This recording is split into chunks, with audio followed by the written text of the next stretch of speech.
میرے خیال میں اس سے ایک اچھا امپریشن نہیں جائے گا. پاکستان کو کوشش کرنی چاہیے لیکن اپنے ہاں اس ساری مصیبت کو لے کر نہیں آنا چاہیے.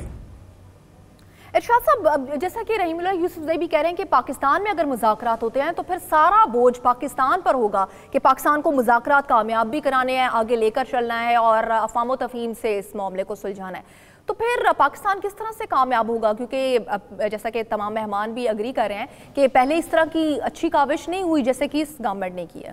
نہیں دیکھیے، یہ تو ہوتا ہے جو مذاکرات کرنے والے فریق ہوتے ہیں ان کا اطمینان ضروری ہے. اگر امریکہ بھی تیار ہے اسلام آباد میں مذاکرات کے لیے، طالبان بھی تیار ہو جاتے ہیں، قطر، سعودی عرب اور UAE کو بھی اس پر کوئی اختلاف نہیں ہے، بلکہ وہ خود شریک ہوتے ہیں، فیسیلیٹیٹر کے طور پر شریک ہیں مذاکرات میں، تو پھر کسی کو اعتراض نہیں ہونا چاہیے. پھر بوجھ ہم پر کہیں ہے. اصل میں جو چیز جو 17 سال میں جو نئی بات مانی جا رہی تھی اور آج ساری دنیا مان رہی ہے، وہ یہ تھا کہ امریکہ کی ٹیکنیک اور جنگی مہارت اور پیسہ اور جو حمایت تھی 45 ممالک کی فوج اس کے ساتھ تھی، تو ہم شکست دے کے نکلیں گے. آج طالبان نے اور طالبان کے بارے میں یہ سوچنے والے کہ جی افغانستان میں کوئی سپر پاور کبھی کامیاب نہیں ہو سکتی، آج ان کے تصور کو، تاثر کو اور ان کی رائے کو فوقیت حاصل ہے، کامیابی حاصل مل رہی ہے، اور واقعی ایسا لگتا ہے کہ افغانستان جو ہے اس سپر پاورز کا قبرستان ہے. تو اس صورت میں پاکستان، چونکہ پاکستان یہ باور کرا چکا ہے امریکہ کو بھی اور اپنے دوستوں کو، یہ 4 جو ملکی دورہ تھا شاہ محمود قریشی کا، وہ یہی ان ممالک کو باور کرنے کے لیے کہ ہم ایک کوشش کر رہے ہیں. وہ کامیابی سے اگر ہم کنار ہوتے تو ہم سب کا فائدہ ہے. کیونکہ دیکھیں 2-3 چیزیں ہیں، سینیریو بنتے ہیں. پاکستان کا صرف اثر و نفوذ یہ ہے کہ وہ ایک بات سمجھانے کی پوزیشن میں ہے کہ پرامن افغانستان آپ کے لیے بھی مفید ہے، ہمارے لیے بھی مفید ہے، اور ایک گڑبڑ والا جو ہے بد امنی کا شکار افغانستان جو ہے خطے کے لیے بھی نقصان دہ ہے، اور طالبان کے لیے بھی نقصان دہ ہے، افغان عوام کے لیے بھی نقصان دہ ہے، ہمارے لیے بھی نقصان دہ ہے. کیونکہ اگر پھر خانہ جنگی جس طرح 90s میں ہوا تھا شروع ہو جاتی ہے تو اس کے نتیجے میں پھر جس طرح اظہار الحق صاحب بھی کہہ رہے ہیں کہ جی پھر مہاجر آئیں گے، ہم پر بوجھ بنیں گے، پھر ایک نیا سلسلہ شروع ہوگا. تو اس لیے یہ جو کوشش ہو رہی ہے، میں نہیں سمجھتا کہ اس وقت طالبان نے جو بھی بیان دیا ہو، میرا خیال ہے کہ مذاکرات کامیاب ہونے کے امکانات موجود ہیں. اختلاف وہاں جو طالبان کی صفوں میں وہ اس بات پر ہے، اس بات پر تو ابھی کنسنسس ہے کہ جی اشرف غنی سے مذاکرات نہیں ہوں گے، امریکہ سے ہوں گے. اختلاف اس بات پر ہے کہ سیز فائر ہونا چاہیے یا نہیں ہونا چاہیے. میں نے جو بات کی تھی وہ یہ تھی کہ ایک گروپ جو مؤثر گروپ ہے وہ کہہ رہا ہے کہ جی ہمیں سیز فائر اب کر لینا چاہیے، دوسرا یہ کہہ رہا ہے کہ ہمیں مکمل فتح تک سیز فائر نہیں کرنا چاہیے. امریکہ جاتے ہیں، ہم دیکھیں گے، ہم سنبھال لیں گے، پورے افغانستان کو سنبھال سکتے ہیں، لیکن جو اس کی سفارتی نزاکتیں ہیں، جو باقی چیزیں ہیں، وہ شاید طالبان ابھی نہیں سمجھ رہے. تو یہ ایک چیز ہے. جو اس کا دوسرا پہلو ہے امریکہ کے حوالے سے، وہ یہ سوچنے کی بات ہے کہ امریکہ نے پورا لگایا تھا انڈیا پر، توقعات لگائی تھیں جو کہ ناکام ہوئی ہیں، اور وہ جو تھا چین کا گھیرا کرنا اور چین کی اقتصادی قوت کو برباد کرنا یا چین کو سپر پاور بننے سے روکنا، اس میں ناکام ہو گیا ہے. اب چین کی خواہش یہ ہے کہ یہ مذاکرات کامیاب ہوں، وہاں ایک نیشنل گورنمنٹ بنے، اور نیشنل گورنمنٹ جب بنے گی فی الحال انتخابات کرانے کے لیے، نیا آئین بنانے کے لیے، آئین بھی شاید نیا ہی بنے، اس آئین میں ترامیم نہیں ہوں گی، اور وہ عبوری حکومت جو ہوگی یا جس کو نیشنل گورنمنٹ کہا جا رہا ہے الیکشن سے پہلے، اس میں بھی پھر ایک طے پائے گا، بلکہ ممکن ہے اس کے لیے بات چیت شروع ہو چکی ہو. تو اس لیے ایک نیا سینیریو جنم لے رہا ہے، اور اس کے پیچھے جو ہے ایک طرف ٹرمپ ہیں اور دوسری طرف جو اعتماد کی فضا ہے عالمی سطح پر جناب عمران خان پر. پاکستان پر اعتماد کیا جا رہا ہے کہ وہاں ایک ایسا شخص حکمران ہے جو دوہری پالیسی نہیں رکھتا، دو عملی کا شکار نہیں ہے، جو کرے گا، جو کہے گا وہ واضح ہوگا. یہ ایک اہم نقطہ ہے طالبان کے حوالے سے بھی، امریکہ کے حوالے سے بھی، اور باقی جو سٹیک ہولڈر ہیں ان کے حوالے سے. ایاز وزیر صاحب، اعتماد کی فضا تو ہے، پاکستان پر اعتماد کیا جا رہا ہے خطے میں، لیکن اختلافات بھی ہیں. تو آپ کو کیا لگتا ہے کہ یہ مفاہمتی عمل جو شروع ہوا ہے، پاکستان سے درخواست کی گئی، پاکستان اپنا کردار نبھانے کی بھی کوشش کر رہا ہے، امکانات کتنے آپ کو لگتے ہیں کہ کامیابی ہوگی؟